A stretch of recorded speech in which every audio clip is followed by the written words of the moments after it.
What's going on, guys? The Comics Kid 2099 here to talk to you about The Ultimates by Mark Millar and Bryan Hitch, the first 6 issues of the first Ultimate series. If you're not familiar, Millar and Hitch, they worked together on, I want to say, about 25 issues total, but it was split up into 2 different series, and then each series split up into 2 smaller volumes, roughly this length. So this is the first half of the first Ultimate series, and this is one of the foundational series of the Ultimate Universe. By this point, I think Ultimate Spider-Man had already been going for about a year, maybe. Ultimate X-Men started not long after that, and then we also had Ultimate Marvel Team Up.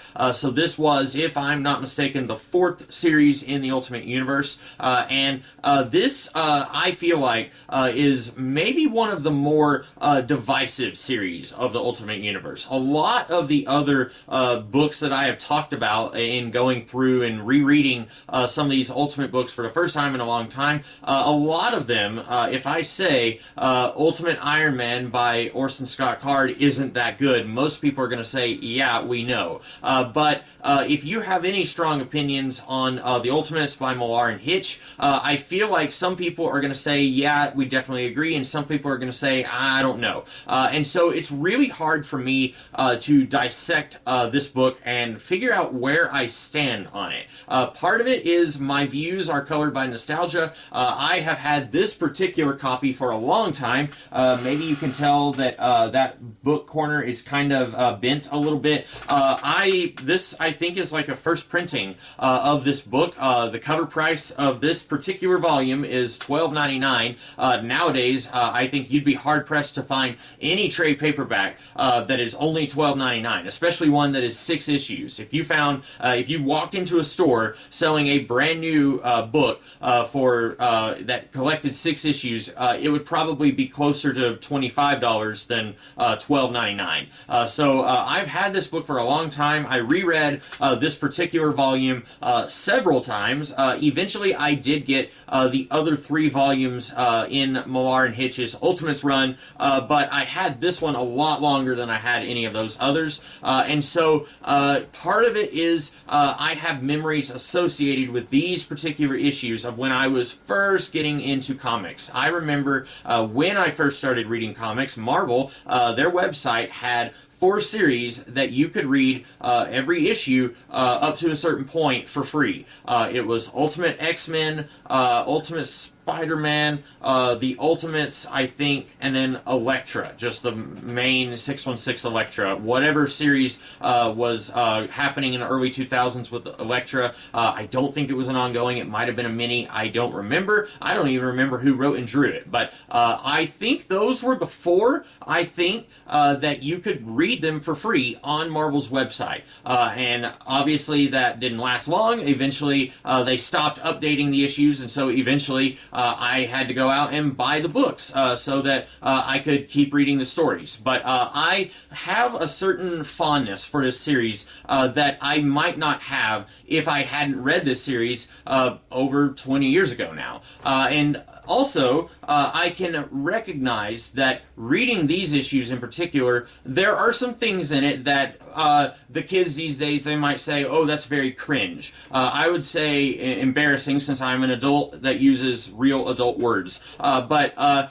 let's start at the very beginning. The entire first issue is set in World War II, close to the end. I don't remember the exact date. And we get to see Captain America in action. But this isn't a colorful, pulpy 1940s like movie version of Captain America. You watch the first Avenger, and it feels very much like it is paying homage to the serials of the 1940s, or other stories that pay homage to that era, like Indiana Jones. And with that genre of movie, you have a certain veneer of family friendliness. Yes, there's a war going on, and Captain America almost certainly is killing people, but you get this sense of wholesomeness with the movie. Even though that movie has the Red Skull experimenting on people, and he is got some very nasty plans for the enemies of Hydra in that movie, it doesn't feel like a true to World War II story. This issue 1 of the Ultimates, it feels closer to Saving Private Ryan than it does Indiana Jones or Captain America, where I don't want to say those feel cartoony in comparison, but they definitely don't feel authentic. And I say that as someone who, obviously, I didn't fight in World War II. Obviously, Millar and Hitch did not fight in World War II. But this feels a lot more like this is a real, bloody, awful, horrible conflict that is happening, and you just happen to have a guy with superpowers there. And even with his superpowers, it's not like he's able to single-handedly surround an entire battalion of Nazis and hooray, the day is saved thanks to Captain America. They get in there, and pretty quickly he is carried off on this gigantic missile heading toward Washington, D.C., and then he gets lost at sea. He's able to divert the missile, but then he falls in the ocean and seemingly dies. And then we cut forward to the present day, where we see, and by the present day, I mean like 2002, where we see Tony Stark, and he says, okay, I've been hiking, my mind is refreshed. That always happens when I go for a hike, and like hiking on a mountain somewhere. And he says, now we're going to go back to headquarters, and let's get ready to change the world. And then for the next, like, 3 or 4 issues, it's mostly just characters talking with each other. There is very little action stuff happening in this book. And when I say action, I don't necessarily mean action scenes. You look at the first Avengers movie. That movie opens with an action scene where Loki has taken over Hawkeye, and Nick Fury is shooting people, and Hawkeye is shooting at people, and there is an action scene. And then it's been a minute since I've watched that Avengers movie, but after that, then Nick Fury's like, okay, we got to get the Avengers together. And so then we get an action scene where Black Widow is fighting these people who think that they were getting information from her. And then at one point, she goes to talk to Bruce Banner, and then he kind of yells at her a little bit, and then all these soldiers, they point guns at him, and it's a tense scene. It's not an action scene as we would consider it, but things are happening. There's dialogue. It's mostly just a dialogue scene, but you're also setting up the setup of the Avengers in that movie. And that movie recognizes that with the superhero genre, every now and then, people want to see fight scenes. People want to see punching and explosions and people running and screaming and like, hey, you go save those people. I'm going to go fix the machine so that the helicarrier doesn't fall. You know, stuff like that. We want intensity. We want excitement. And there's just not a lot of that in this volume. We get a lot of that in the first issue in World War II, and it's kind of, when I was thinking about this earlier today before I started recording, it was actually hard for me to remember that the first issue was even a thing. It feels so divorced from the rest of the book. It's just a little Captain America prologue that's actually setting up some stuff later on in some of the later Ultimate stuff by Millar and Hitch. It doesn't really feel like an issue of the Ultimates. And so when I'm thinking about all the action stuff, and again, I don't mean action scenes, I mean a scene where something is happening, there really isn't a whole lot until the last couple of issues of this book. We get a few issues where people are just talking to each other, saying like, okay, how are we going to put this Ultimates together? What about the Fantastic Four? No, people think that they're mutants. And incidentally, if you ever do decide to read this series and then read Ultimate Fantastic Four, a little bit of a continuity snafu there, because this series and Ultimate Marvel Team Up both are under the impression that the Ultimate Fantastic Four is already a team that exists, and we just aren't seeing their adventures. Nick Fury mentions the Ultimate Fantastic Four here in one issue of Ultimate Marvel Team Up. Spider-Man meets them, and then in Ultimate Fantastic Four, the series, we start with their origin. And for a while, I remember a guy that I went to church with, I was talking to him about it, and he was basically under the impression, and he had no reason to think otherwise, but he was under the impression that we're going to see their origin, and then we're going to do a time skip where we will then be in the present day, hence the Fantastic Four being mentioned here, and we see them in Ultimate Marvel Team Up.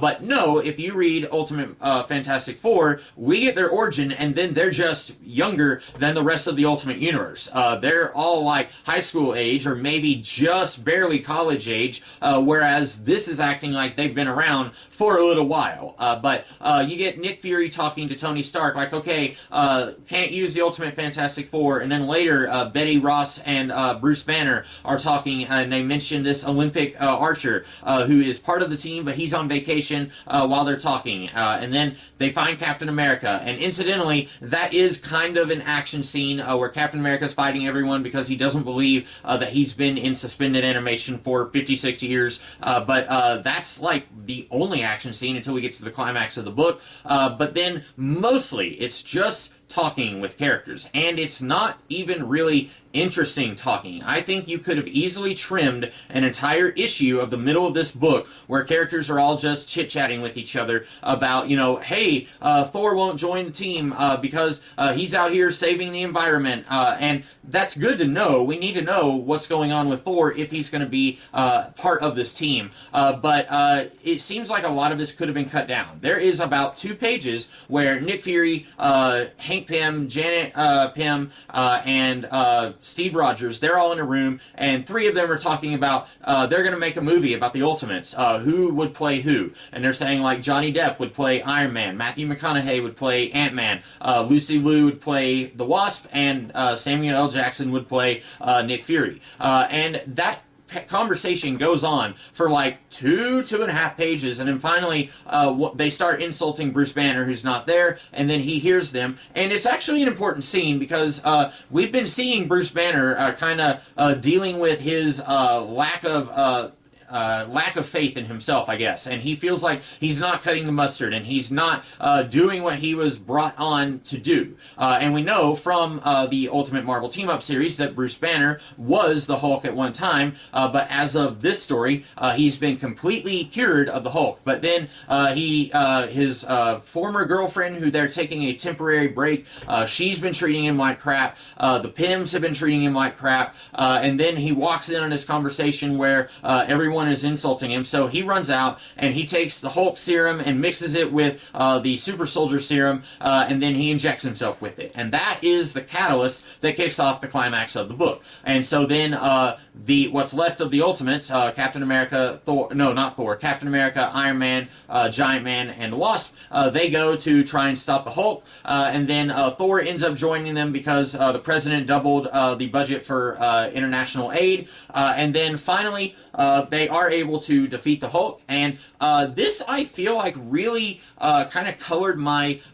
perceptions of the Hulk, because before reading this series, I don't think I had read anything with the Hulk, and so seeing this that treats him like a devastating force of nature. You hear people a lot, they'll talk about like Godzilla, and they say Godzilla's not a character, he's a force of nature, and you get a lot of like destructive scenes. If you watch a Godzilla movie from the 60s, Godzilla is destroying buildings and stuff. What you don't usually see is the aftermath, where you see like medical tents all over the place, and people are wounded, and people are crying because their loved ones were killed, and at one point, I don't think we get the numbers of who all the Hulk killed in this book, but at one point Nick Fury says he's been the Hulk for like 10 minutes and he's already killed like a dozen people, and then it takes them a little bit longer to actually neutralize the Hulk, and this treats the Hulk like a really terrifying monster who he's not he's adorable, I just want to give him a hug, he's over here petting bunny rabbits in a forest, and why can't the humans just leave me alone? That's not the Hulk in the Ultimate Universe. He is terrifying, and Bruce Banner, you feel for him for how everyone's treating him, but also what an idiot for deciding that he was going to try and do the Ultimates a favor by giving them an antagonist to fight, and then he gets many people in New York killed by doing that.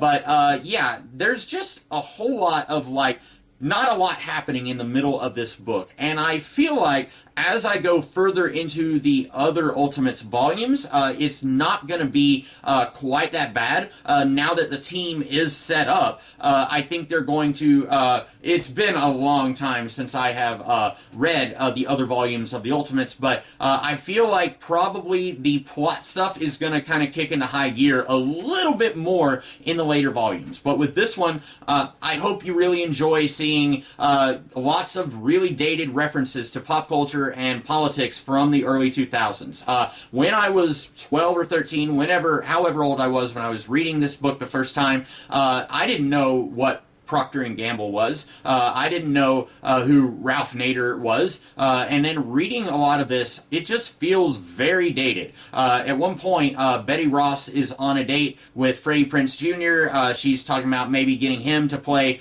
Captain America. And earlier, Nick Fury said they were talking about Brad Pitt also as Captain America. But she's trying to convince him to do that. And there's this one panel where after Banner has hulked out, and he screams, "Hulk wants Freddie Prinze Jr." And I'm really surprised that has not been memed to death on the internet, because do you think this A stands for France? That's not in this volume, that's in a later volume. That is like very well known across the internet, and pretty well derided these days by people on the internet. But Hulk wants Freddie Prinze Jr. I'm really surprised that has not become more of a thing. But yeah, there's a whole lot of references to what at the time would have felt like very topical, updated surroundings of this Marvel Universe. And I get it. When you are building a new Marvel Universe, and at the time the Marvel Universe we had was basically 40 years old, some characters like Namor and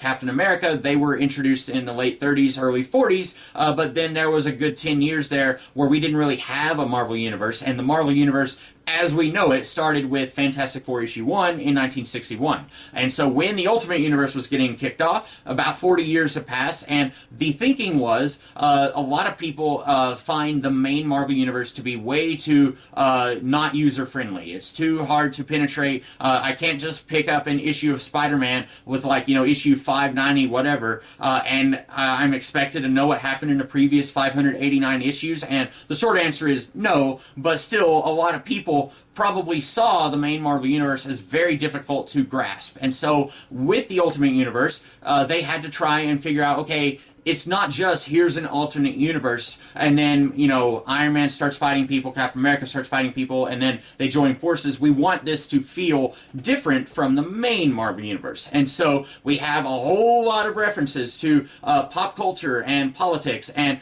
Tony, he's, talking about merchandising after they've defeated the Hulk. And then Jarvis is flamboyantly gay and he's flirting with Captain America. And then you've got Betty Ross. She's not just a wallflower who's begging her dad, don't hurt Bruce. She is the Ultimate's PR person. And then it feels very post, and this is going to sound like a duh, but it feels very post 9/11, where the government is in everything. After 9/11, you have people like, the government, they're, spying on people because they don't want 9/11 to happen again. And like at one point, Nick Fury is eating lunch with Bruce Banner, and he says over half the people in this restaurant are agents of S.H.I.E.L.D. in case something goes wrong. And the Ultimates are much more embedded in the government here than they ever were in the main Marvel Universe. The Avengers, they had government interference from Peter Gyrich, but I don't know if it's Gyrich or Gyrich, and I don't care, but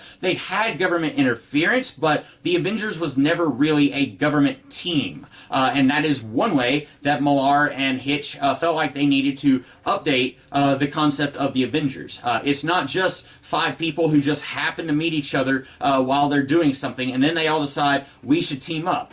This is a very deliberate formation of this group, because as of this, Magneto has already attacked Washington in the Ultimate X-Men series, and they mention that a few times, like, okay, what if that happens again? We need a team to be ready to stop this from happening again. And then you get just a whole lot of, at the time, things that probably felt like, yeah, this feels very modern.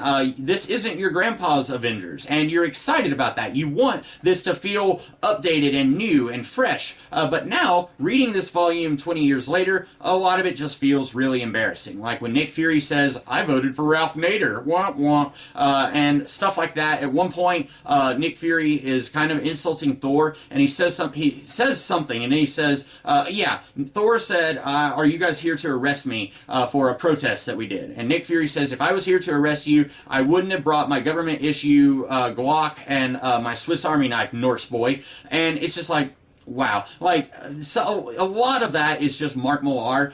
You can read his run on the Ultimates, you can read his run on Ultimate X-Men, you can read this, and you get just about every page a Mark Millarism. For example, in the 1940s issue, somebody says, these cigarettes will kill you. And then someone else says, no, whatever they've got on that island we're headed towards will kill you. These cigarettes will just stain your teeth. Or like, Captain America jumps out of a plane and someone says, where's his parachute? And Bucky says, oh, he doesn't need a parachute. He thinks they're for girls. And it's a whole lot of like, look at me, I'm macho type dialogue. And you get a lot of that in Ultimate X-Men as well. And I would have to just like go through and page by page and just point it out. I don't know, for example, see now that I say it, I'm not going to be able to find one. But yeah, it's just a whole lot of, I'm not even going to try and find one, that's embarrassing. But overall, I kind of wish I had gone back and rewatched the animated movie Ultimate Avengers, which came out like